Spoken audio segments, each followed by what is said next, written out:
Our greatest journey is not conquering the mountains, the sea or space. It's to become fully alive, to have faced adversity and mowed it down, to have stood in the face of our monsters and watched as they vanished into the ether. And it's this journey that calls to the hero within every single one of us. Heroes like Phil Hellmuth Jr. To many, Phil Hellmuth is the undisputed GOAT of poker, and I have no idea what that means, but I'm hoping that you do. He's earned $23.4 million playing live tournaments, including a record-breaking 50 World Series of Poker bracelets. And Hellmuth is also an author, and his new book, Positivity, is currently doing the rounds. In this episode of The Hero's Journey, we talk to Hellmuth about his struggles during his childhood, suffering from ADHD, how he got his drive from a psychic who told him that one day he would become infamous, and how his out-of-control ego nearly led to the end of his marriage. So without further ado, I'm going to shut the hell up and leave you in the capable hands of today's hero, a man with white magic spewing out of his fingertips, Mr. Phil Hellmuth. Welcome to The Hero's Journey, Phil Hellmuth. I love those glasses, mate. They're absolutely fantastic.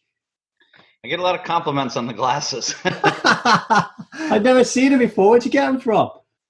I've been wearing this particular pair for 4 years on every televised event that I've done. Bought them in Wisconsin at a place that's out of business. And then I liked them so much. Antonio Esfandiari is like, those glasses are so cool. The first time I wore them, I was with him. And I'm like, if Antonio likes them, and then I've had 100 compliments on them. And then I had new lenses put in a few months ago. I bought 3 or 4 new pair of glasses, but it's been 4 years straight, which in the past for me, sunglasses last a couple of months and I lose them or break them, you know? Yeah, you don't want to break those ones. They look a bit expensive. Last time I saw you, Phil, it might not have been the last time, but one of the last times I saw you, we was actually in Malta together at a World Poker Tour event. Wow. And we were out in the evening, and you know what it's like when you go out in the evening with a poker crew. It's like, it's mental. Everybody's like having a good time and singing and dancing and stuff. And I was watching you, and you was a little bit off to the side, and you was deep in thought, and you wasn't really kind of getting involved in all the madness, but you were there and you were present and you were doing your bit. What are you like socially away from the camera when it comes to mixing with people?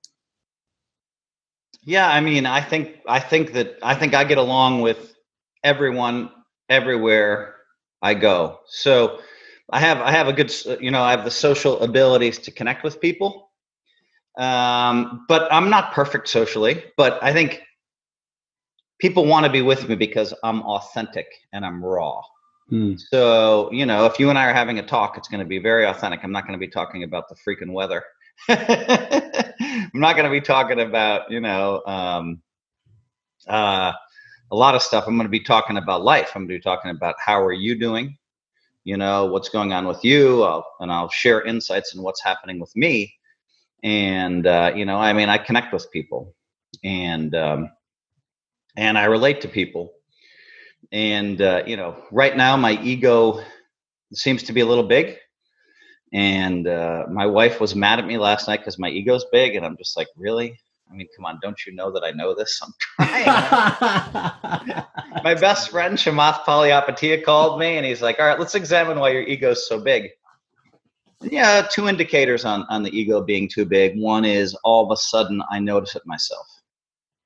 And I don't know, maybe I'm watching a television show or movie and I'm thinking, oh, I know that actor. I've hung out with that actor or it's just, my life is so amazing. And so then sometimes you think, wow, I think I have, one of the most amazing lives of anybody on the whole planet. And I'm thankful for that. And I'm happy for that. But that's just the movie. That's just every time I go to a concert, I'm backstage. When I go to New York shows, the actors see me and ask me to come backstage. I mean, just weird stuff, right? It's all of that kind of, when I go to an event, all the A-list actors come up and want to talk to me and ask me questions. And so, it's just this, and we filmed 500 and 1,000 last month and I was the biggest winner in the game. And they've all been saying, oh, you can't play cash games. Well, I've won many millions playing No Limit Hold'em the last few years, crushing everybody. And, and then I think December 19th, when I left Vegas, I won 90,000 in a 1,500 game. my last night there. I was exhausted, hopped in the game at midnight, won another 91,000. And I was just like, oh my God, and then I was just like, all right, something's off. I'd been filming that week. Rob Young, who I love, I was a little bit too, Rob didn't like the way I was acting. Shamath didn't like the way I was acting. Part of that is me, but part of that is the ego is just a little bit off the hook. It happens when I have a lot of deep runs. It happens when I win bracelets. It happens when I'm, drinking tequila with Elon Musk, and all this, or when Elon showed up to my book launch party. And, and then I just start thinking, I never consciously think it, but I think, wow, you're pretty cool, Phil. and it's just, so yeah, I mean, right now I'm battling the ego, and I understand it's a little bit too big, and I'm working really hard to try to do anything. How do you battle the ego? I mean, first of all, it sounds like you're very fortunate. There's not a lot of people in the world who have people who will call you out, especially if you're Phil Hellmuth, I imagine, right? So, yeah. Let's just say how grateful you got like to Rob Young, your wife, and all that involved. But how do you battle your ego? What do you do? Well, there's really two things that I can do that I've identified. One is from my own book, Positivity, and my own book, Poker Brat, I talk about writing down your blessings and taping them on your bathroom mirror. It's one of the 8 lessons I talk about in Positivity. And what you'll always find out is at the top of the list is health. You got health, then you have, wife and kids and their health. And then finally, number 4 is, 15 world championships. And so it helps me to kind of, and maybe 5 or 6 are just having amazing friends. And so when you kind of look at the top of that list, the top 5 or 6 things, and you see, friends and family, and health, then I think slowly things start to melt away a little bit from the ego. And that's just a process of writing it, putting it on your bathroom mirror, and understanding, why are you so cocky? Why do you feel amazing right now in this moment? It's because of all this movie stuff, right? I mean, listen, tomorrow I'm going to go shoot a pilot for a big show that if we make it, will be live. NBC, it'll be one of the biggest networks in the world. If that works, it'll go global right away. I'm hosting 4 other television shows this year, including, I do when it comes to the main event, they want me, on stage. And I love that. When it comes to the World Poker Tour, I'm a part of every show. Yeah. I'm going to be hosting another show, a Poker Night in America celebrity special, where we'll go to Chicago and we'll have all the Chicago sports stars, the biggest ones, maybe not Michael Jordan. And we'll go to Philadelphia. And so those are going to do really well. And so I think I'm hosting up to 5 shows this year. And, and so that affects the ego too. To come back to your question, I think it's really lucky to have Kathy by my side, and, and the important things. And that's, again, writing the blessings in the world. The other thing that helps me dealing with ego is to read my autobiography. I tried that. It didn't help as much this time around. But when I read it, I connect with that 16-year-old kid that had no friends, that had massive ADD, bad grades, massive ADD, which ADHD, they call it, whatever. Yeah. Just the struggling kid who would go to a restaurant on Friday and Saturday nights and work 4-hour shifts, and then would hang out with the waitresses and waiters and cooks afterwards and have drinks with them. And that was a very difficult time for me. Everything that was important was bad, grades, friends, my own self. And because I was so crushed, I was very awkward socially. And so I go back and I read that helps a little bit to see where you've come from, to be more connected to your roots. I had a book launch party and Elon Musk showed up. And it was pretty cool. And I think I would have been cocky for weeks afterwards. I was in the Aria one day, and I had a feeling I was going to run into Michael Jordan. I told my wife as much.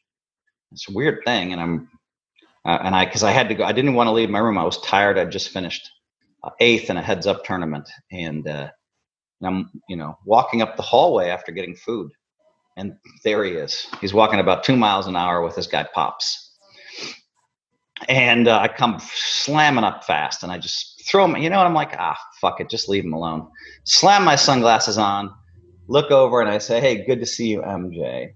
He nods, and I'm just fucking gone.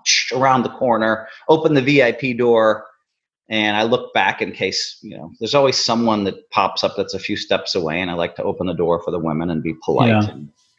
And MJ's run to catch up with me. And I'm like, holy shit, Michael Jordan's run to catch up with me. And I knew what to say. I'm like, hey, congratulations on your marriage and all this stuff. And he just starts asking me questions. And I'm like, it's Michael Jordan, man. The biggest celebrity on the planet, And then I wake up the next day. It was a Saturday night. And Obama and my friends left a message that Obama, who was the president then, was asking how I was doing at the World Series. And I'm like, Obama knows me. and I just hosted this big event for Tiger Woods. And I was just walking around thinking, man, I'm so fucking cool. And for 2 weeks, I didn't even cash at the series. All I wanted to do was brag to people about, Obama and MJ. I mean, I kind of laugh at myself a little bit. I mean, because having that blows people's minds. It would blow anybody's mind, but it blows mine more than it should, and so that threw me off for a couple of months. And for sure, I played horrible for the next 3 weeks of the series. And 4 weeks, I'm not sure I cashed again. Right. I think it's on 99 cashes. It would have been important to cash there. So these things happen to me where I'm just running into the most amazing people in the world. And, I went to a NASCAR finale, big deal to go to root Denny Hamlin. Only 4 drivers could win it. And there's MJ. Phil, how's it going? Gives me a hug. And, and it's just, and I'm walking around, there's, 300,000 people there. I'm the only one dressed in gold. And everybody wants pictures and autographs. And the president of NASCAR is coming up to me and all these people. And, Dale, all the biggest stars. And I'm just like, so it throws you for a loop. It's bullshit is what it is, but it's kind of what I call it, the movie. So this movie is amazing. The movie of my life is amazing. But what I need to really stay focused on is health, my wife, my kids who are a lot older now, and my friends, and playing great poker. Because the ego's been high, I've had 3 big losses in the last 4 sessions. I never lose 3 times in a row. I mean, I didn't lose 3 times in a row for 6 years, 8 years. No one even believed me. And now I lost 2 in a row. I won small and lost big again. And so when the ego's going off, and I've won a lot of cash, but in my game where we write it down and pay at the end of the year, I find myself almost 100,000 loser. Right.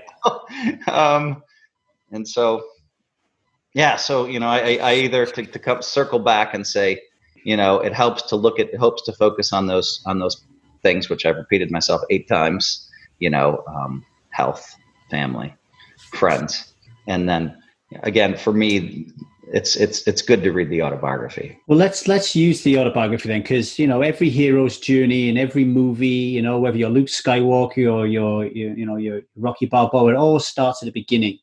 And you talk about ego, and you're mentioning names here, and some people could be watching it going, "Oh, he's bragging again because he's talking about his names." But you're using the names to set up the story to explain to people, I have a problem with my ego, and this is why I have a problem with it. So let's go right back to the beginning. We touched upon it a little bit. Where did you grow up? And let's talk about your childhood, and maybe we can get a stronger connection here to like what and then and now today with your ego. The people that read Poker Brat, the book, they always tweet me. They always come up to me and they say, "Wow, Phil, I love you." I mean, people come up to me and tell me I love you because they realize that a lot of, I'm just talking about some of the most amazing people in the world I'm hanging out with. That's true.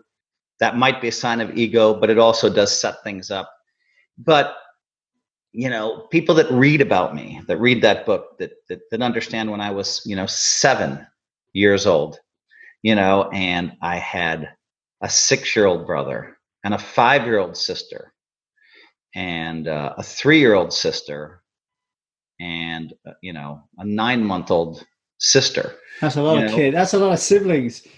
Yeah, and when you're 7 and you have 5 younger ones, you're not getting attention. You're the boy. You're 7 years old.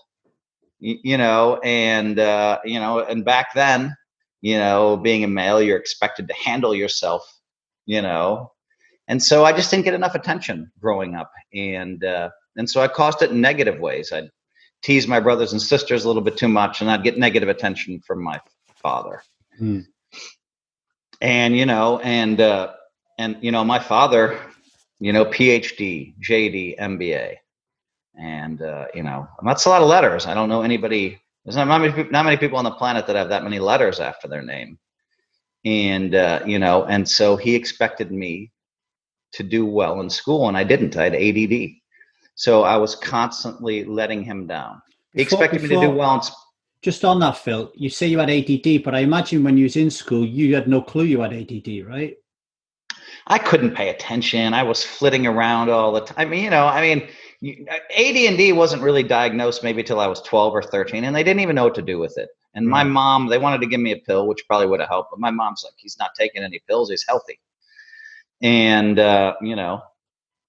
when my sons both were diagnosed with ADHD, same thing that I have, we started giving them medicine because we knew that the science said that there's a lot less chance, if they take the medicine, there's a lot less chance that they'll be drug users in the future, and will have, their self-esteem will be better because they'll actually be able to pay attention in class. No, man. I remember going to the library in college, and I would read like a complex page, and then I'd read the next and I'd say, what did I just read? I could remember zero. And I'd go back and I'd read it again slowly. And sometimes I'd get 2 pages in and I'd say, now what did I just read again? And it was just, that's so even when I put the effort in, and I had one semester where I had a 3.78, University of Wisconsin was a top 10 school. Maybe somehow it was easier that maybe I didn't have to read as dry as stuff. Maybe I read stuff that was more interesting to me. Yeah. But that was hard. Now if I feel like if I went to, a top 10 school right now at my age, I figure I would attend the classes, I would retain almost everything, and I would just do well. But there's, it's just ADD is a tough thing. Mm-hmm. So yeah, all right. So imagine 7 years old, ADD, 8, 9, 10, 11, that whole time struggling because my grades were horrible, and my father was he was never abusive, but he was always in my face about grades. Well, and then he asked me to do simple things like chores, take out the trash. I would forget to do that. And then he'd get really mad. And so my father and I, when I was 16 years old, we would scream at each other every night. And it was brutal. And every one of my brothers and sisters would just disappear. My mom would take the girls and run them into the kitchen when we started screaming. And, and that was hard. And so what happened to my brothers and sisters is they all had straight A's, every one of them. They all did well in school because they said, wow, do I want to shout at dad every night, or do I want to really bear down in school? And, they all did well with musical instruments. They all did well in athletics. So it was a very rough upbringing for me. I was never, but come on, I have friends that were, abused, had real issues with their father that could get hit or whatever, and so, can I claim that it was really rough? I grew up in an upper class neighborhood. I went to really good schools. There was always plenty of food on the table. So, but as far as, a person trying to develop a normal ego, I didn't. And that led to low self-esteem. And then low self-esteem, of course, as we know, leads to big ego. What would I hang on to? A very famous psychic came to our house. Name was Rose Gladden, English psychic. And when I sat next to her and probably was pestering her so much to read my palm that she did, but she almost I swear to God, she almost turned blue when she read my palm. It was really weird. And she said, "You will be infamous throughout the world." What is this? How old are you then when she's telling you you're going to be infamous? I want to say 16 or 17. Right, so you're just a teenager. She didn't say famous. She said infamous. So you're struggling teenager and struggling teenager, hanging on to the dream that I'm going to be great. But you don't know what you're going to be great at. Well, you hang on to that dream. It doesn't necessarily mean, but that, and then when she read a bunch of other people's palms, everything else was, oh, you'll have a sore back. You'll be everything else was ordinary. So there was like, 8 of them that were ordinary, and then mine, you'll be infamous throughout the world. Well, you hang on to that. You're like, damn right. I'm going to be famous throughout the world. You try to forget the I am. Yeah, let's just forget about that bit. So when, I can get it now. I can start to see a picture in my mind. You're the eldest of how many kids was it? Yeah, as I mentioned earlier, four younger brothers and sisters. Right. Okay, so there's five kids, and your dad really wants you to do well in grades, and you're not doing it.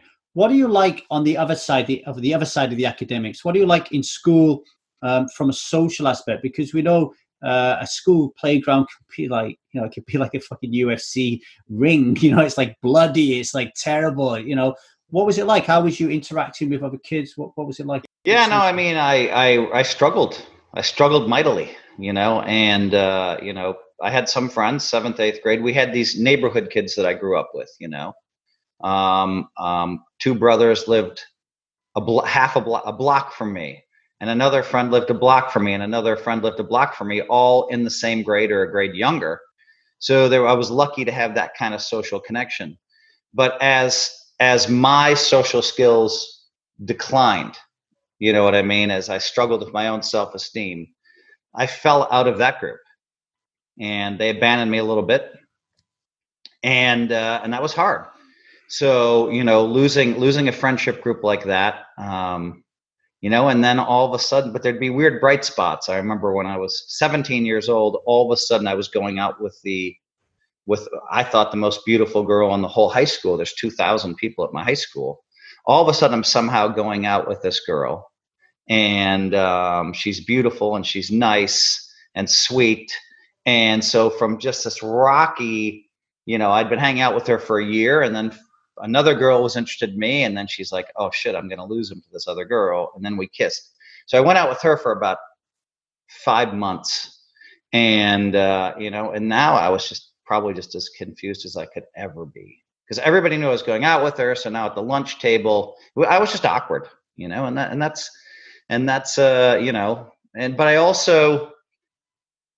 I knew I had something. I could see, I like to say it like this, and maybe this sounds egotistical too, but I could see reality more clearly than most.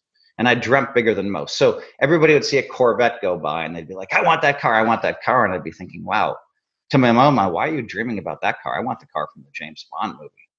Think big. You know what I mean? So I knew I felt like I was a fish out of water in a lot of ways. And as I started to,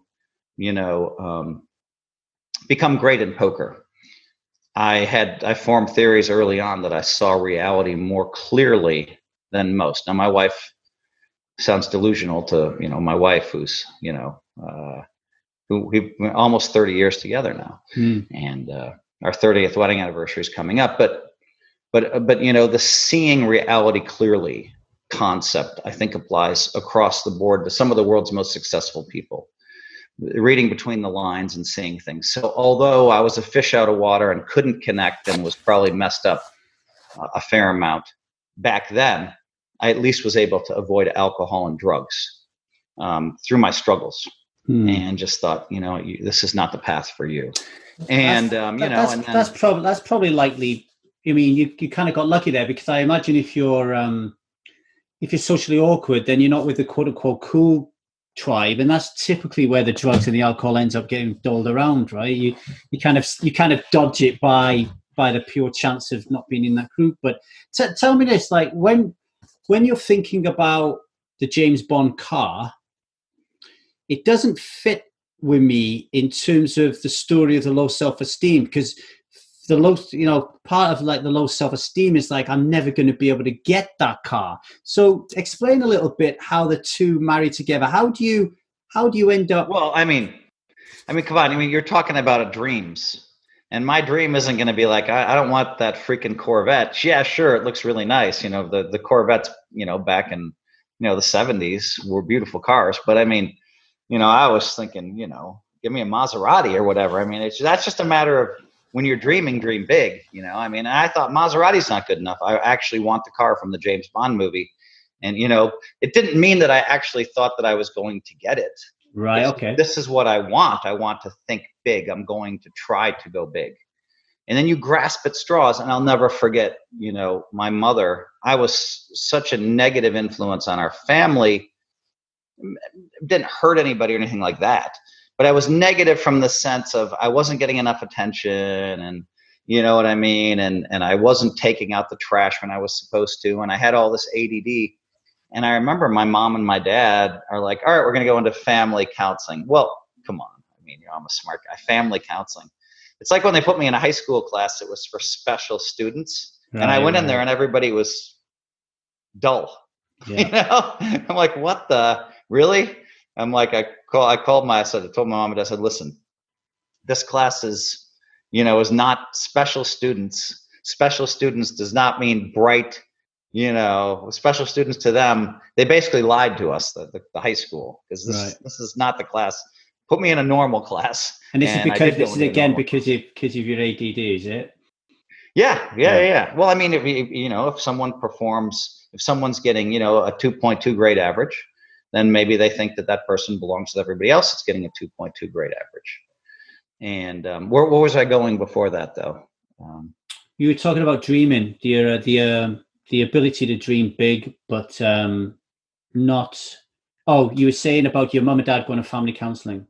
Yeah. So I like the story because now we go to counseling, but I know it's all about me. I mean, come on. I mean, everybody else is straight. Everyone's got straight A's. We show up and the counselor and asked me what I wanted to do, and I said, "Here we go." And I told him I wanted to be great. That's something. And he said to me, there's no evidence to suggest you'll be great at anything. And my mom looked at him and stood up and said, don't talk to him like that. And I was like, yes, here is a guy trying to tell me I can't be great, and that guy was wrong, he was wrong. But I mean, from his limited experience, and he was probably 24 at the time, just out of college, and he probably saw someone who was 16 and didn't have good grades who said, I'm going to be great. And so he probably just thought I'm doing him a favor by telling him he's not going to be great. And but I'll remember that because I never went back to that guy. Now the family went back to that guy, but I never went back. My mom and your mom had your back as well. That's important, right? I mean, my mom had my back. My mom had the saying on the mirror, you are what you think, you are what you think, you become what you think becomes reality. You are what you think, you become what you think becomes reality. And so I kind of thought, wow, I can be whatever I want to be. And my mom has my back. And, and this famous psychic told me I'm going to be great or infamous. So I just kind of, whenever there was a breadcrumb that said I could be great, I grabbed it. You know what I mean? Kept grabbing. Oh, I made the University of Wisconsin, even though I didn't have good grades, because, we knew there was a special exemption called special student status, and my dad was, one of the big guys at University of Wisconsin. And the dean said to me, the main dean said, hey, if you can get, if you can show us you can get good grades and deserve it your senior year of high school. So I really bared down and got like a 3.5. And, there were twice in my life I had to get good grades. Once at the University of Wisconsin, I got a 3.78 and once a 3.5. But my grades in general were 2.7, 2.8, which is below B status. And worse than that, of course, in grade school. And, so, I mean, I think this concept of, this concept of grasping at straws to believe you're going to be great at something, that's the way I rolled.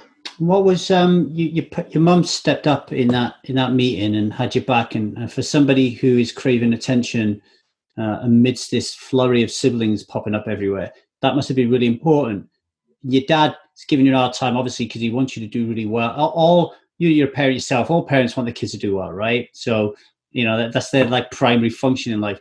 But what were they like in general, your mum and dad? And you could take them separately if you want, or as an entity. Whilst you're going through all these struggles, did you feel like they really believed in you and you had your back, or were they just like, oh man, I'm done with this kid. I'm going to focus on the other five. My mom was really smart in that she gave me a blank slate to be great. Right. Really smart. Wouldn't let anybody tell me I couldn't be great. Wouldn't let anybody step on my chest, so to speak. Wouldn't let anybody hold me down. Right.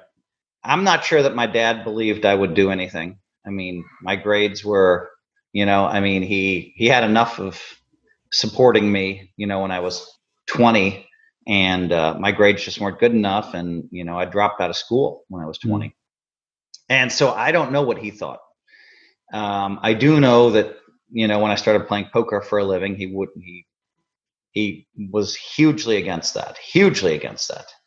And I spent, I'd go over to the house and he'd say, oh, well, blah, blah, blah, blah, blah. And when he got negative towards poker, I'd say, all right, Dad, just going to tell you, every time I come back here for dinner with you guys or for whatever, and I live 2 blocks away from my parents, and you start talking negatively of poker, I'm just going to leave for at least a month. No contact. See ya. Boom. Just left. And then a month later, I'd come and he'd say something negative, and I'd say, okay, see you in a month. No contact. Boom, gone. I was trying to make a point that this is what I'm doing, and you can't be raining on this parade. Yeah. And after a while, my dad came around. I won. I remember winning, the bicycle club main event. It was a big deal. That was one of the majors. That was one of the ones you wanted to win. But not only that, I finished second in the second to last event. That's a great story in my book, where I had like $300 left in town and I left with $250,000. But this is 1988. It's a lot of money back then. I mean, multiply that times 8 now. And, my dad came around, and his first trip to watch me play was the main event in 1989. And I won it. And it was $750,000 for first. And I bought him a new Mercedes. And he never complained about poker again. I spent $40,000 on a new Mercedes. Hey, I remember, Phil, growing up, my dad never paid me any attention, never loved me, never hugged me, never did anything with me, right? And then one day when I was older, I think I was definitely in my 30s when I went through my divorce. So I'm like 34, 35.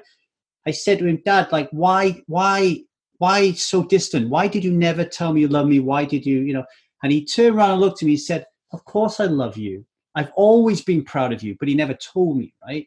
Was there ever a moment that you remember where you connected like that with your father, where all that was forgotten and he said he was proud of you or something? A great moment for me was, May 18th, 1989, when I won the main event, because he flew out for the main event and I win it. And my arms are up in the air like this. You can see the video on YouTube.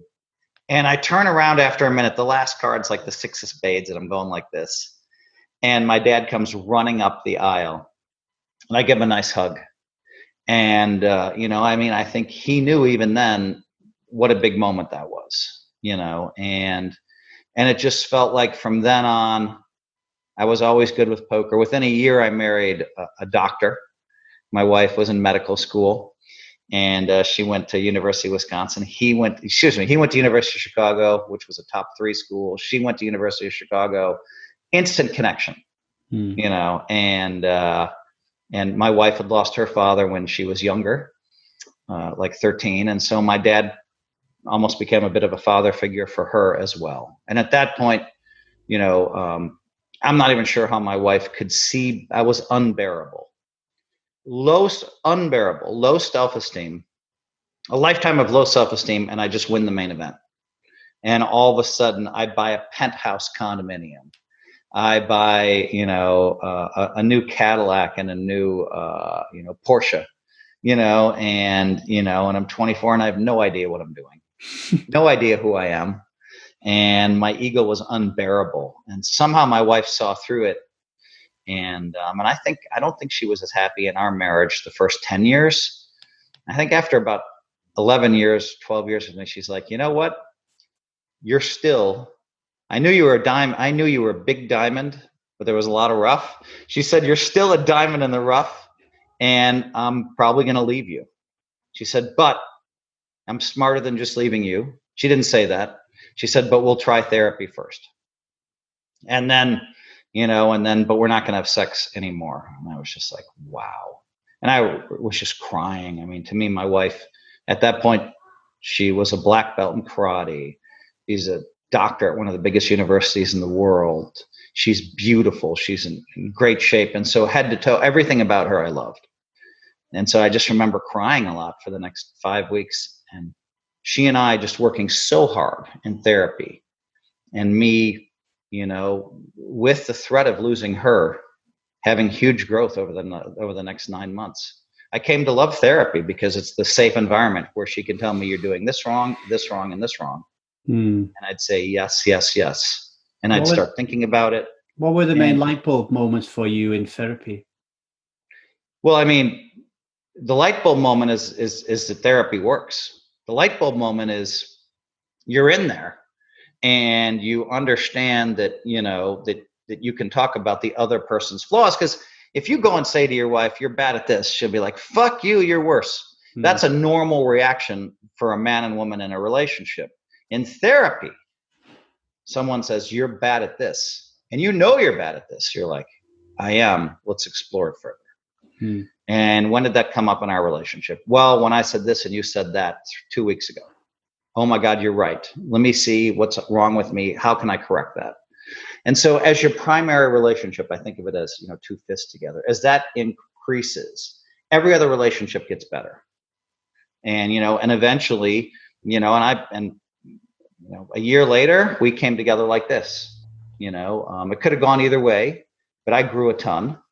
And when we stopped going to therapy, I was like, I want to keep going because I'm growing and I'm becoming better and I can see it. I love this. And, probably couples therapy, to add to what I said earlier, is probably the third thing that could help me with my ego right now. What, to jump? So you stopped doing that. It's not part of your regular habit at the moment. I mean, we did it. Kathy wanted to go back 8 years ago. And then she wanted to go back 5 years ago and 3 years, but there was never under the threat of, and then at some point there comes a time where, in 2015, I was thinking about leaving my wife, and there was a potential girl involved. I was smart enough not to sleep with her. But there was a girl involved that I was just like, but she was more she was amazing, I think. But in one kind of week where I was where I didn't fall all the way off the rails, but I was off the rails, I was like, you know what? And my wife was, crying in tears at home, but didn't come out to New York to stop it, but was crying, and like she was devastated and I had no empathy. And I'm like, wait a minute, you're the most empathetic guy on the planet. And then I just realized, why isn't it? Because you're mad at her. You're mad at your wife.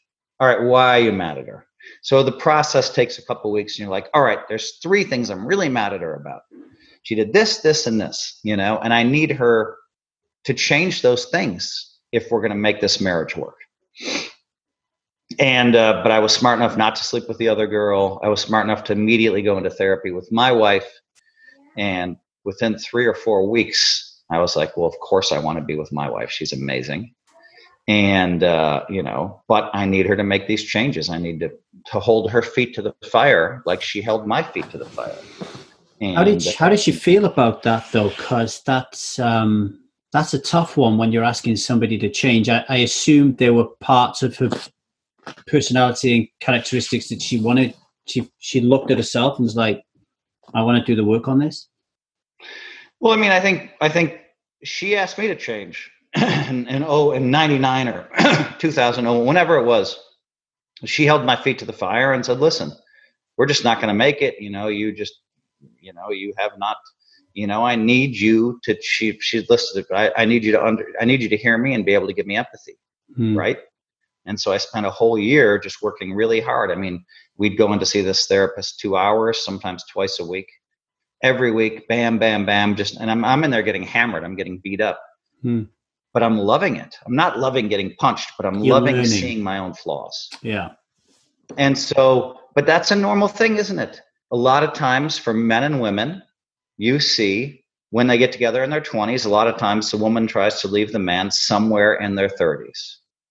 And then a lot of times it's a normal thing, very normal, applies to 80% of the people or something. And then a lot of times is when I think I was about 48, 49, 50 at the time when I was thinking about leaving her. Now in my book, Poker Brat, I go into great detail about, there's a whole chapter on why she almost left me and a whole chapter on why I almost left her. But I needed her to make these changes. And two of them were easy for her. And the last one wasn't as easy, but I could see her just working so hard. And, and then what happens? We come out of it like this. But not only that, I've made all the changes she's wanted. She's made all the changes I want. And those are very hard to do. And you just keep getting better and better and better as a couple. And then what does that do? That all of her relationships get better. Yeah. And so as we get better, so I have some amazing friends, Chamath Palihapitiya called me yesterday and said, all right, what's going on with your ego? Yeah, like you said. Like I said, and he's my best friend, and it was great to talk to him, and he's genuinely really trying to help me figure this out. And that means a lot, So, I mean, I'm very lucky to have great friends, and I'm very lucky to have a great wife. Do you need a little break from Phil Hellmuth's ego? Well, here it is. Phil Hellmuth isn't the only Phil who's big time in poker. There's this guy called Phil Galfond. He's also had the light shone on him a few times, and he's only gone and created one of the most hip and value-laden online poker rooms in the world. He's called it Run It Once Poker, and if you head to once.run/hero play today, then you can pick up a 100% welcome bonus up to a ceiling of €600. Now, there are two elements to this deposit bonus that make me want to go and kill my parents so I can use their inheritance to build my Rio bankroll. The first is it never expires as long as you play a hand every 30 days. And second, all of your deposits during your first 30 days count towards a bonus. So if you want a part of that, get along to once.run/hero play today and sign up. Now, Run It Once online poker training site is the most talked about poker training site this side of Venus. And as a thank you for listening to me waffle on about Phil Hellmuth's ego, we're giving you the opportunity to learn from some of the best players on this planet with 2 brand spanking new videos given to you daily. Yes, daily. But you have to sign up through once.run/hero learn. And if you do sign up today, you'll also get access to 3 elite videos, including one from the man himself, Mr. Phil Galfond. You talk a lot. I mean, I've interviewed you a few times, and you're really proud that you've never had an affair, right? You're really proud of that. Now, when you think about the things that are inflating your ego, having conversations with Tiger Woods, Michael Jordan running after you, being, courtside in all these games, and having a tequila with Elon Musk. All this, which is like this ego, which is balancing this low self-esteem from when he was a youngster. There's also got to be a sexual and a female kind of like part of that as well, right? We want to buy the Maseratis, we want to look good, but we also want women to look at us and think, wow, this guy's fantastic. So how on earth do you not get dragged into that? Because I know you're very proud of it. How did you do it? You hit the nail on the head. And, once or twice a year, there's an actress or a model or someone in poker who's just absolutely beautiful, absolutely fun, has a very high EQ because I need super high quality, and is really smart. What's important to me, I mean, listen, as men, a lot of times looks are important. They're not everything, but they're important. Want someone, and so there's a very famous actress last year who I was, pretty interested in, and we're talking 2018, who I could have, made just 1 or 2 moves on, and some of my friends are like, oh my God, what's wrong with you? Why aren't you doing that? And then most of my friends are like, good job for staying away. And then, same thing with models, and same thing. And so, yeah, I mean, I don't go to the clubs as often as I used to. I was never a huge club guy, but I would go 3, 4, 5 times a year and sit in the owner's booth. And that's another kind of, movie star thing, right? I mean, you call the owner and say, hey, come to my booth tonight, and you're in his booth, and you're there with the guys that own football teams and the models and the actresses, and it's just like, and that's the booth to be in, right? And so even in those nights when I'm talking to a girl, right, and they realize that I'm famous and I'm rich and I'm allegedly a bad boy, then a connection starts to happen, right? And say I'm 50 and the girl is 28 and she's beautiful, smart, all that stuff, and if she fits all the characteristics, I just find myself staring into her eyes, and the conversation's amazing, and I'm like, all right, I have to go to the bathroom. Boop, boop, limo, I'm out of there. Because nothing good can happen from there. Man. That takes a lot of discipline. Well, and I think one thing I'm thinking about here, Phil, and you can like tell me. Dude, I gotta tell you one other thing too. I always tell other celebrities this. You're gonna last 30 freaking seconds. So yeah, is it worth it for 30 seconds? You're with a dream girl. You've never really taken drugs, right? I don't think you really bother with alcohol that much. Now, I think if you were a pisshead and you're in there and you're drinking, you take now you're asking for trouble, right? Because now, a lot of those times I was drunk. A lot of those times I was drinking. I'm not a huge drinker, but if I'm going to a club, I'm going to have 4 or 5 drinks over the course of a night or whatever. And, but that made it even more challenging to get out of there. But a lot of times I just wouldn't fit the bill. They weren't like, you know what I mean? The girls, but I mean, some of these actresses and models, I mean, I'm just like, oh my God, but listen, I think that, and why would they be interested in me? I'm a lot older than they are, right? Why are they? Because I'm famous. Right? Because I'm rich, because I'm a bad boy, right? I've got the little trifecta going on. That's why they're interested. They're not. Now I have some charisma and personality, and I'm going to be able to talk to them pretty deeply, right? And that's kind of fun, the talking. But I mean, they don't know Phil Hellmuth. They don't really know who I am. The interest is there for those reasons. And so I'm kind of smart enough to understand that. And I look at it as a discipline thing too. I have great discipline in poker, and I have great discipline in life. And so I have great discipline with my money management. I don't take any chances. And you've seen it in the poker world. 90% of the guys will risk 100% of their money. Yeah. It's crazy.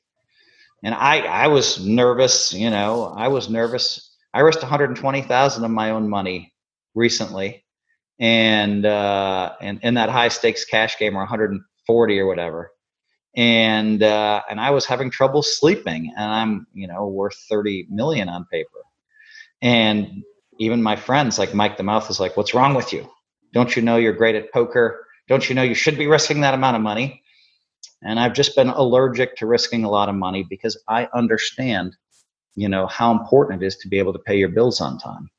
Yeah, I remember being in the area with you, interviewing you with the clock ticking down towards entering the one drop. And I kept saying to you, like, you've got to enter now, Phil. And you were like, yeah, I'm just going to wait. We're going to wait for the phone to ring. You were waiting for people to call you to like go, Phil, we want to get you in this one drop so you can lower your variance, and not have to stump up as much money as you would have had to stump up to get in there, So I recognize it. And I've got a question for you. When you go to one of these booths and all these famous people and models and all that are there, is there a part of you then when you walk in there that you're smack bang as that 16-year-old lad with low self-esteem? Yeah, I mean, that's what really happens when you go. Let's say if I call Victor Dre, who owns Dre's, and he's like, Phil, great to hear from you. I'll meet you personally at the blackjack table at 11:45, and I go, and it's just Victor Dre and I playing blackjack, and it's pretty cool because Victor Dre is a baller. I mean, he used to go out with, some of the most famous actors in Hollywood, And I wouldn't be surprised if he's a billionaire. He's certainly worth hundreds of millions. And what is he now, 75 or something? And he just wants to hang out with me. And I just want to hang out with him. And then of course, because I'm with him, we just zip through everything. And then, we'll have me on the main board. Phil Hellmuth in the club with us tonight with pictures. I didn't ask for that, but of course, when I'm walking through any casino, I'm tall, which attracts attention. I'm dressed in black and gold, which attracts attention. And then, just everybody wants pictures, and it used to be autographs, but now everybody just wants pictures. So, when I go to a club like that, most people can't get to that booth for pictures and autographs. There's great security there. But walking in and walking out, I'll take all of the pictures, and that's important. That's part of, and same thing when I'm walking around Aria. I do all the pictures. The only time I avoid a picture might be, during the middle of the series when I'm on 15-minute break. I just don't have time. Or I'm on dinner break. Then I'm rushing. But that seems fine to me. But I also take the responsibility of autographs and pictures seriously, and I do a lot of that. So I'm proud of that aspect of it. But then when you're signing pictures and autographs and people are telling you you're great, people tell me, you're my all-time idol. I want to be like you, and that it just blows your mind. You don't want to let it all the way in, but you also want to respect the fact someone gave you a compliment. It's much more difficult to deal with than people that aren't famous can't fully understand it. There's a reason why 90% of the celebrities are crazy. When you're amidst all that, and then you have to come back to your wife and your friends who are not a part of that, is there a period of depression and almost like a lull that happens in your life? That happens after the World Series of Poker, a noticeable lull. So at the series, I walk in, I'm like a U.S. president. Every time I walk in, all the amateurs are staring at me. Where's he going? What's he doing? Right? And they're pointing. And then people are rushing over for pictures. And it's just a little like, which is why we use all the back hallways. And I know where all the tables are. I'll pop in the back hallway and just sit down as quickly as possible and start playing, But it's a very weird phenomena. It's not a natural, normal thing to deal with. I'm not complaining. I love it and I want it to continue. But when you have that kind of scrutiny and the press is always, I need to interview here, I need to interview there, I need to do this, and you're making final tables, and everybody's talking about, you make a final table and they say, and in seat number 2 is Phil Hellmuth, and they list all the credentials. 55th final table, going for a 16th bracelet, and they're going on and on and on, right? And you're just trying your best. You have your headphones on in the back. Try not even to listen, because you don't want to be, because what you need to really focus on is that moment in time. You can't have somebody throw you off your game, by throwing, too many compliments at you. And so it's not, I wouldn't have it any other way. I like being rich and famous. Thank you. But what about that depression? Like how does it feel like? So we've noticed that after 6 or 8 weeks of this at the World Series of Poker, that I come back, I wouldn't say depressed. I'm a very happy guy. 95% of the time I'm smiling. I'm so happy. I'm very aware of how blessed I am, very aware. And I'm also proud that I haven't ever cheated on my wife, and I'm proud of the way I live. And so I'm super happy with all my accomplishments. I'm super proud. And I try to spend, a lot of my time at the series just trying to play better, trying to play better, trying to play better, trying to play better. It's a game. But you can't help but notice all the superfluous stuff that's happening. You know what I mean? And then, of course, when I bust out of my last tournament, ESPN, I'll call them and I'll say, hey, all right, I'm out. It's 9:30. And they're like, great, get over here. We need you on stage at 10:15. Can you make it by 10:15? And I'll be like, well, I don't have time to change. I'll just have to wear my Aria hat. And they'll be like, great. So you notice the last 2 years, luckily for me, I've been able to wear all of my logos, which is super valuable when you're going global. Yeah. And so then you're on ESPN, and so, yeah. And it's just, so yeah, then I come home, and I wouldn't say it's not depressed. My wife says I'm screwed up for a week after the series. I'm just screwed up. because you're right, you come back more to a reality, which is amazing. And my friends are amazing, and my wife's amazing. But you go from this fast pace, trying to make final tables every day and signing autographs and pictures and stuff like that, and just being the center of the, one part of the center of the poker universe, and you come back and it's slow. And oh my God, I mean, the minute I bust out of my last tournament at the series, I go, there's a sense of relief. Now, I don't want to focus on that relief, because I would rather win my last tournament and go, and then you just look, oh, I want to sleep so good now. I'm just going to rest for the next month. You know what I mean? So yeah, I mean, there's that aspect to it. And, last night my wife was mad at me for my ego stuff, really mad. And I don't ever remember her being that mad. And so so today I felt a little bit down. I'm like, God damn, all right, what's going on here? And if my wife's mad at me, and I don't feel like I did much yesterday, then this ego stuff really is there. She's in tune with it. My friends are in tune with it. Then you start saying, what's wrong with me? And, and that's kind of where I'm at right now. What's wrong with me? And it's a very honest state. And I think when you say what's wrong with me and you have a few losses, I hate losing more than anybody on the planet. So usually if I have 2 losses in a row, when I'm focused on how to play great the next time I play, then a lot of the ego is starting to dissipate, because I'm back on business. As part of that business, how Kevin Hart does that. I didn't watch the special, but they were telling me that he feels like he needs to work. Otherwise, work and play poker. And so it's another, like, he's the same thing. I mean, he's just blown up to global status. Obviously, he's much, much bigger than I am. But I know that, he's the same thing. And so working is good for us. Anyway, sorry. What were you no, I get that as well. I mean, I'm not as big as you or Kevin Hart, but if I stop working on a Saturday to spend time with my family, I'm generally a waste of space, because I've put so much effort into the week. Without it, I kind of lose a little bit of my identity. Like, I know I'm a dad, I know I'm a husband, but 80% of the time I'm not. I'm this workhorse, right? So I totally get that. No, what I was interested in is there's this movie, the Phil Hellmuth movie that's going on, and you're a real live part of that. And the things that happen with the models and the famous people and stuff, that's going to affect your emotions, your personality archetypes, etc. But on the other hand, you've got a wife and you've got kids. Now, not so much your wife, because she sounds like a real smart cookie, and she can look after herself and she doesn't need to be dragged into your shit. But your kids, I mean, our kids become little versions of ourselves. So what are you like as a parent? Like, what are your plus points as a parent? What are your negatives as your parents? How did you manage the ego thing and with your kids, Well, my kids are 29 and 26 now. So, and they still take my phone calls. They still call me. I mean, for New Year's, my youngest and his girlfriend came over and hung out with my wife and I at the house, just the 4 of us.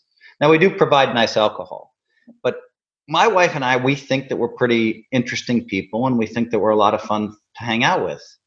And but we find it's very cool. I mean, my oldest son and his girlfriend was a few weeks ago. We're going to a party they were looking forward to, and they saw us with the younger son, having drinks, smoking cigars out by the fire pit. And they just hung out with us all night. And I was just like, oh my God, thank you for that gift because a lot of kids don't want to hang out with their parents, and I don't know if my mom and dad would have just drank with me and hung out at a fire pit, or if I with them. And so that gift of having my kids there, choosing to be with us, is amazing. Now, did I screw it up as a father? Absolutely. Did I ever abuse my kids? No, or anything like that. Do I feel like I hold myself to very high standards? So, but I think that I shouted too much with my kids, especially when they were younger. And I always coached their teams. I always tried to show them a ton of love. I always picked them up from school every day until their senior year of high school. I picked them up from school whenever I was in town. that was my job.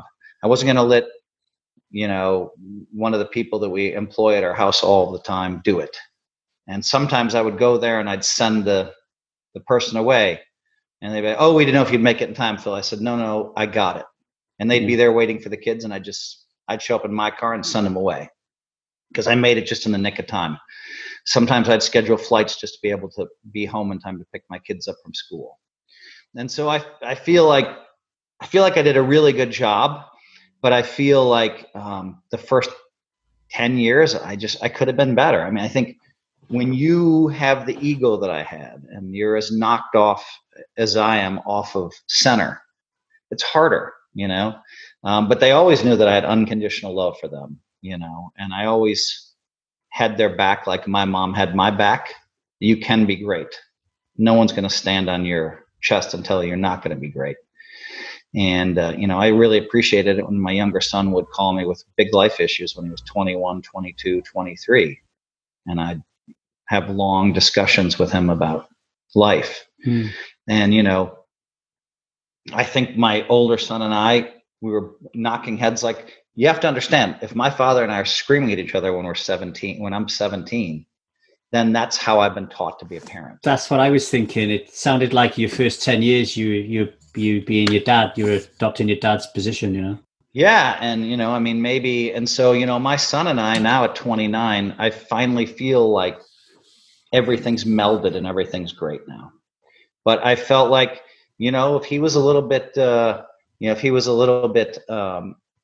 gruff when he was 23, 24, a little bit like on edge when we were around each other, and we'd all notice it, I'd feel like that's my fault, 50% my fault.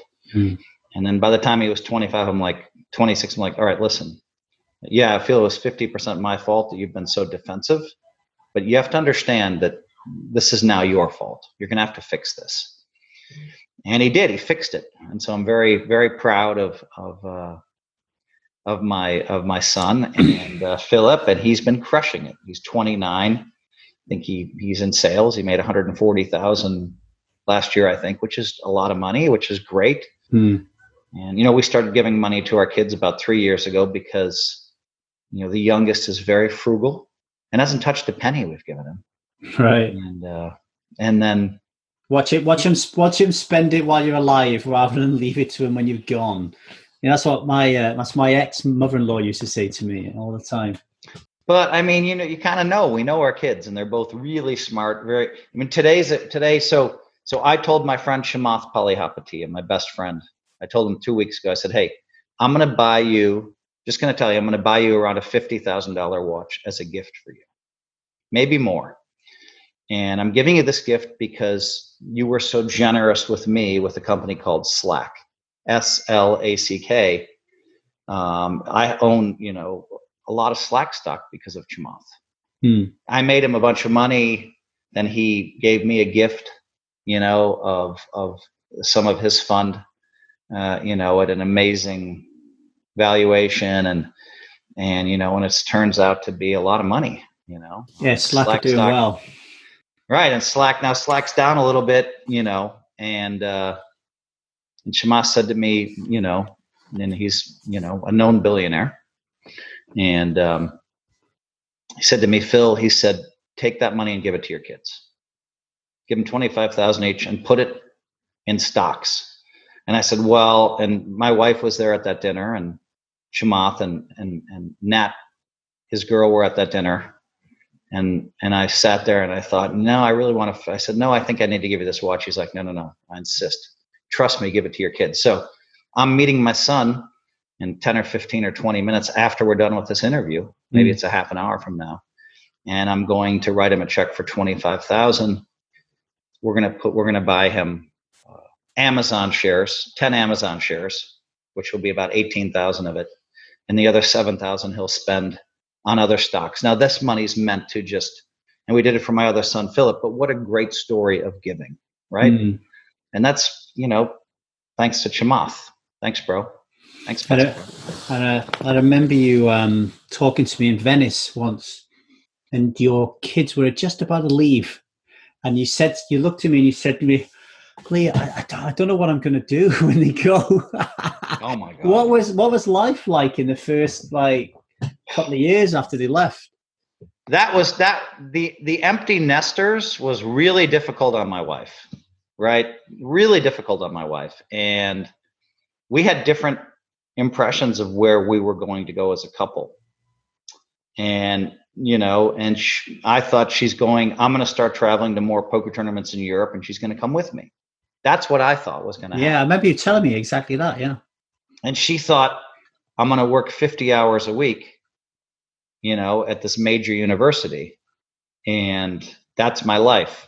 And so we both kind of assumed the other person would back off. So we were like this. And it turned out that my wife started working 50 hours a week at this university and she's happy there. And they've promoted her up to a very lofty position. I don't want to mention which university. She hates it when I do.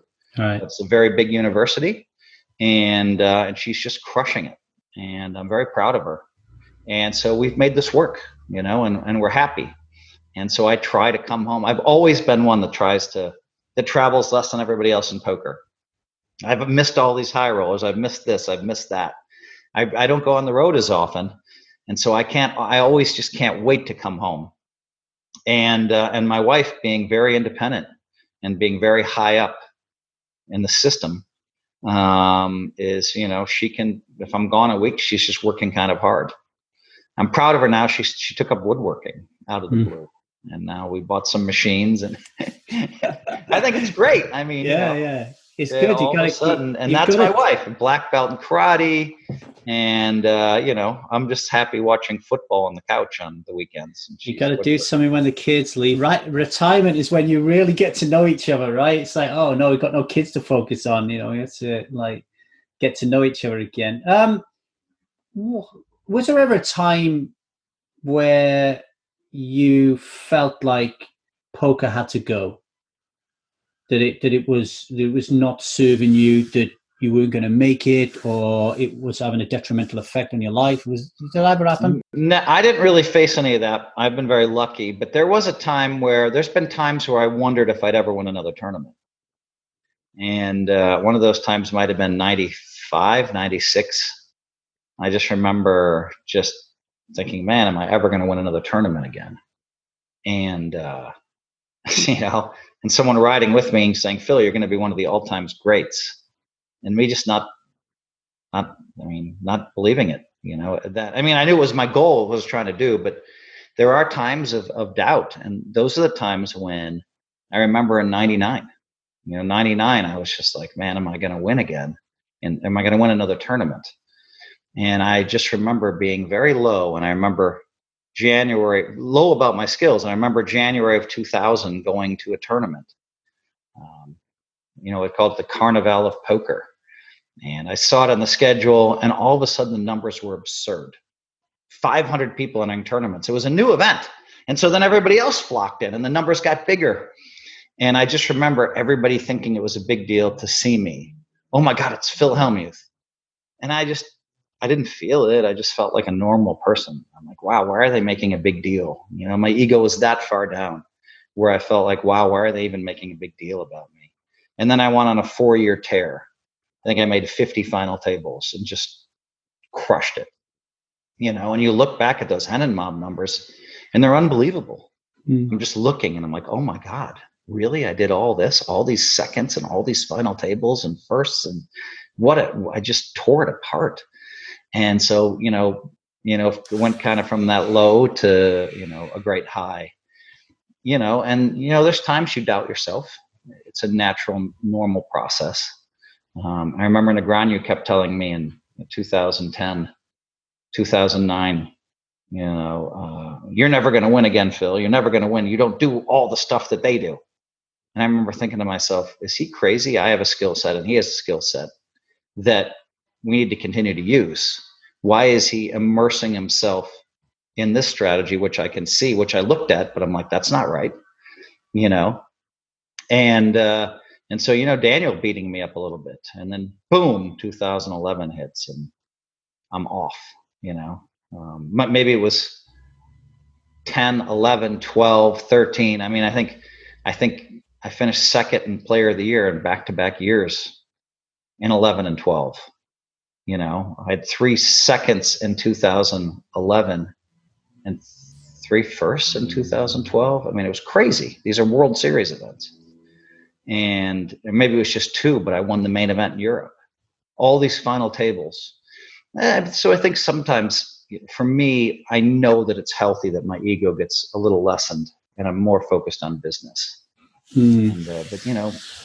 And who have been some of the really important mentors in your life that have helped you? I mean, it could be mentors in poker, but also mentors in life, people without whom you might not be where you are today.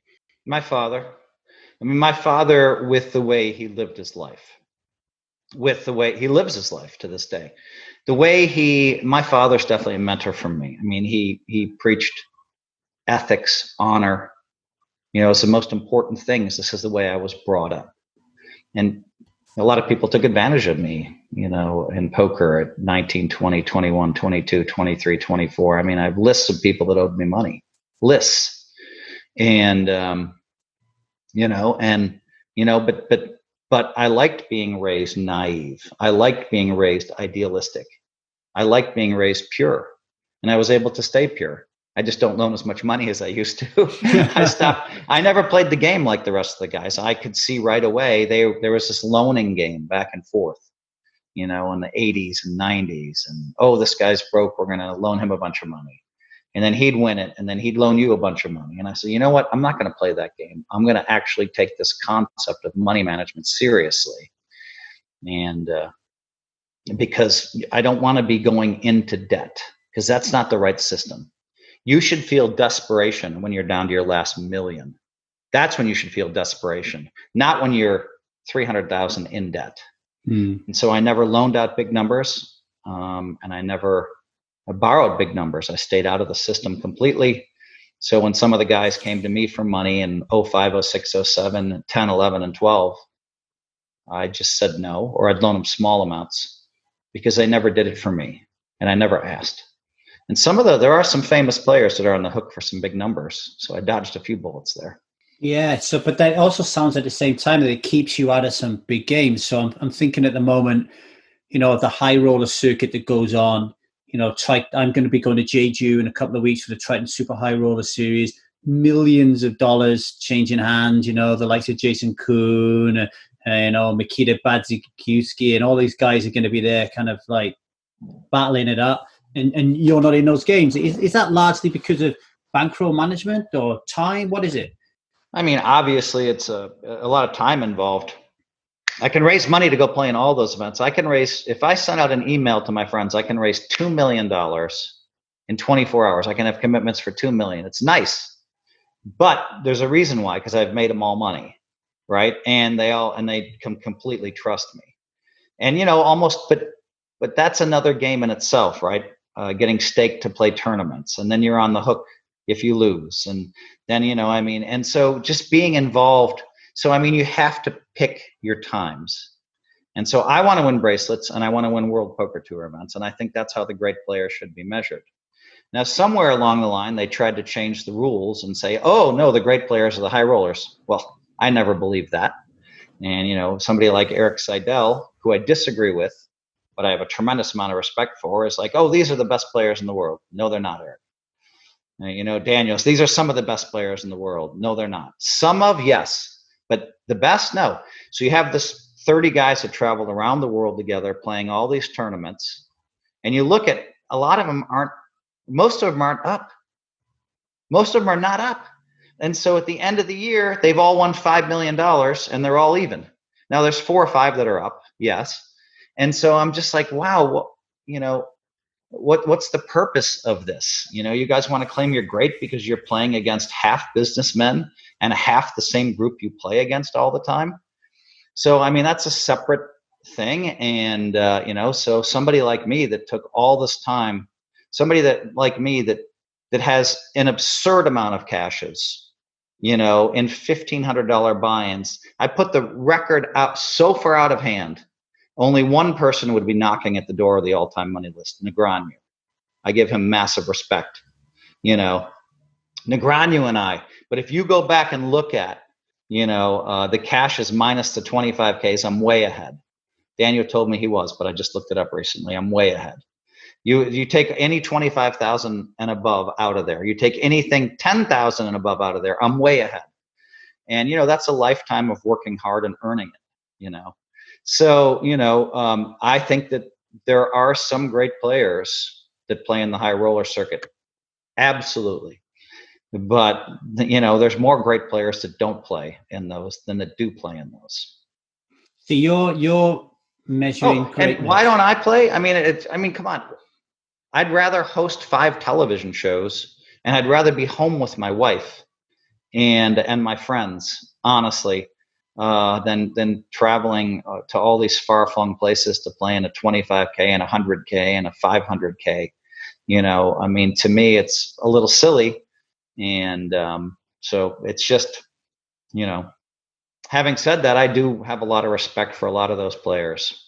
It's funny though, because with someone who struggles with ego issues, there's an assumption that comes up then that, well, he would want to be in those games because his ego would want him to be in there. What are you saying? These guys are better than me. I need to be in that game. But I'm sensing very young you wanted to be great, and your metric of greatness is not just defined to poker. My metric of greatness was whoever wins the most bracelets. And I went public with that early. Whoever wins the most WPTs, I have 0 of those, but I still understand how important they are. Alex Foxen is a great player, but I respect the fact that he won the tournament in December at the Bellagio, the WPT. I respect that so much. To me, that's near the top of his list of accomplishments. That's a great accomplishment. That's a freaking tough tournament to win. And he did it. And, and I think he's a great player. But I think, the guys that, there are some of the younger generation that have 4 bracelets. Adrian Mateos has 3-4 bracelets already. Dominic Nietzsche, 3-4 bracelets already. These guys that have won bracelets that are young, to me, that's more impressive than winning a bunch of high roller tournaments with 30 players in them. What do you think about the people who accuse you of being stuck in your ways? Well, I don't hear much of that anymore. Who said that recently? Oh, no, I'm not. I can't. It's amazing to me. It's amazing to me when, like this year at the series, I had a second throughout the series of Europe, and I had a second, a third, a fifth, a sixth, a 16th, and those are just the ones off the top of my head I could think of. But that's 5 really, really deep runs, And how many other people had that many runs? There's just not many. It could be maybe 3 people. And so, and then they say, Phil can't win. The big thing was 4 years ago when they said Phil can never win one of these fast structured tournaments, one of these turbos, because it's all math.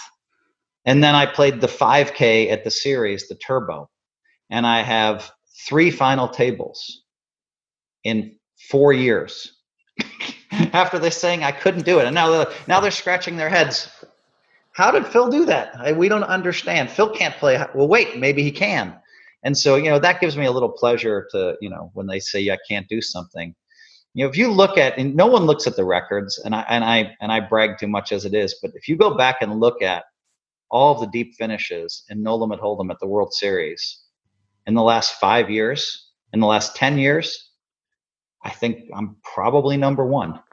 Why is number that? 1, it's number 2 or 3. And if you look at bracelets won in Hold'em, I'm right up there. And so I'm just always getting deep. And so the great players aren't saying Phil is stuck in his ways. They're scratching their heads now. They used to say he's stuck in his ways. Now they're just like, what is he doing? We don't understand it. Why are you so successful? Because you're a very polarized figure. There are people in all stages and hierarchies of poker who will say, pick a legend of the game, Phil Hellmuth, right? Today, so my mother asked me, what do you do today, Lee? I said, I'm interviewing the most famous poker player in the world, right? But then there are other people who will say, Phil hasn't got the game that we've got, Phil isn't as good as playing poker that people say he is. So what is it that you're doing? Because you're quite obviously so much more consistent than anybody else in World Series of Poker events. What is it? What are you doing right? Well, it's funny to me. I mean, when they came up with this concept of GTO, I could see right away all these flaws. I'm like, wait a minute. Once I understood, I didn't understand what they were doing for 2 years. And once we figured it out, which I should have listened to a tape day one, I was like, oh my God, this is what they're doing. I can crush this. And there's all kinds of flaws in there that just are not mathematically correct, in my opinion. All kinds of flaws. And so they're training a whole generation of players how to play wrong. It's so juicy for me. It's just so yummy for me. And so until they start training players the right way, and maybe they'll never see it. I talked about seeing reality more clearly than others. So you could say Phil is either delusional because he thinks he sees more than we do, or he's right. There's a lot of evidence that I'm right. I still entertain the possibility that I'm delusional. But you were crushing before GTO ever became a thing. So what was you doing right? Well, here's what's happening, Lee. Every 2 years, there's a new theory that everybody says this is the perfect way to play poker. And I look at it and I'm like, wow. Back in 03, 04, 05, everybody was 5 betting and 6 betting. I'm like, these people are insane. I'm just going to win more tournaments because they're so crazy. I'm just going to keep showing them big hands and let them go crazy. And I'm going to be frustrated as hell because they're going to 3-bet me a lot and they're going to raise me out all this time. I'm frustrated as hell. But when I finally have the kings and they're giving it to me with Jack 10 suited, and then the next hand I finally have aces and they move in with ace 4, I have the chip lead. So all that frustration of being patient leads to the chip lead anyway. And so then I start laughing and I'm like, yeah. And then I started going with it. I'm like, all right, you're going to bluff me 8 times today. Congratulations. But when you're in the taxi on the way home, are you going to think I outplayed Phil today when you gave me all your chips on the 8th hand with ace 4 and I had aces? And I'd laugh. And everybody would kind of laugh with me. And then it just kept happening exactly like that. And I'm like, wow, what are they doing? I mean, do they care? And so that they were, and then there were other theories in 05, and there are other theories in 09, and there's all these theories that have just been wrong. And so, so also, even if the theories are all perfect, which they obviously aren't because they've come up with 30 different theories that they all thought were perfect. They still have to deal with my reading abilities. So, and once everybody's trained to play patiently, then I can start going crazy again like I used to in 01 and 02 before everybody else started doing it. So the question is to get them playing. They travel around in a flock. I've said this many times. There's a flock. And they stay together because anytime someone's just off the flock and they go busted, everybody shoots them. That was a horrible play. And they migrate right to the flock. So the flock plays like this. Phil Hellmuth plays like this. If the flock's over here, I'm over here. If the flock's over there, I'm up. I don't want to move with the flock. I want to figure out how to bust the flock. And so I spend all my time trying to bust the flock. And I've been successful so far. So you could say I'm a great counterpuncher. We have a new brand there for a new hat. It's like fuck the flock. Bust the flock. Bust the flock. I ask you one last question. I'll let you go. In every hero's journey, they get the treasure at the end. What's the treasure for you, Phil, in your life's journey? What is it? I mean, what you discover is it's, and everybody says this, it's all about the pursuit, right? I get to those moments where I win a bracelet and I'm lit up and happy for a week. It's true. But a lot of times I can't even be lit up for a week because the tournament the next day or 2 days later. And so you can't even necessarily enjoy the victories as much as you'd like. But in enjoying it too much, what does that do? Ego.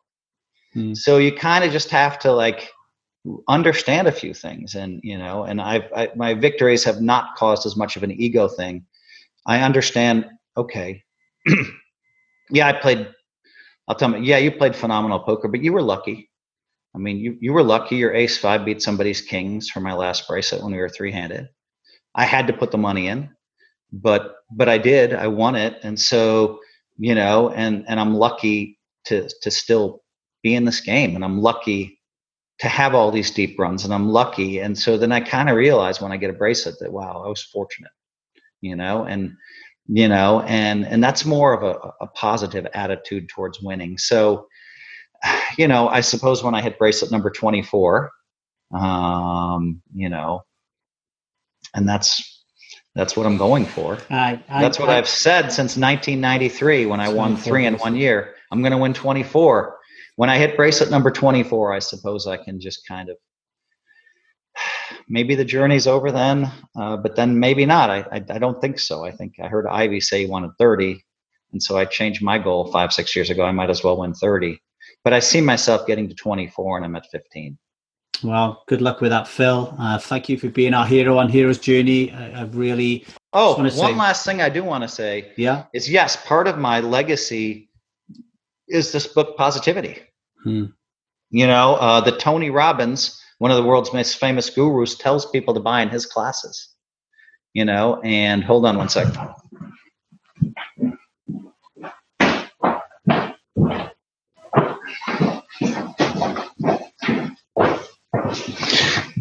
This book, Positivity, I'm not pulling it out just to promote. It's on Amazon.com, although promote. But I'm so proud of this book. It's just 8 life tips, and I'm changing people's lives. And they're tweeting out, Phil, you changed my life. They're coming up to me in the street and they're saying, Phil, you changed my life. And I'm hearing this from hundreds of people. And the book's starting to get hotter and hotter and hotter. It's starting to spread. But it's 8 life tips. It's truth. And to me, You Play Poker Like the Pros, which was a New York Times bestseller, was truth. This is the way you're supposed to play poker perfectly. And truth sells. And so these 8 life tips. And so if I'm remembered in 100 years, and nobody's remembered in 100 years, I mean, there's very few. We have Churchill, Babe Ruth. I mean, if I'm remembered in 100 years. Dude, I think you're going to be remembered in 100 years if people are still playing poker, like for sure. But if I'm remembered in 100 years, it would be because of poker or because of positivity and the fact that the book is still selling 100 years from now. The fact that it's 8 life tips that anyone in any era could use. Brilliant. And we've heard a lot of them today, and a good flavor, and people have learned a lot more about you. So thanks a lot, Phil, and wish you all the best. Go and see your boy. Yes. We're going to go buy some Amazon stock right now. Amazon stock. But to hold on for 10 years, Amazon is 1,800. It may well go to 1,400, but 10 years from now, I'm pretty sure it's going to be way up. There you are. Stock advice as well, folks.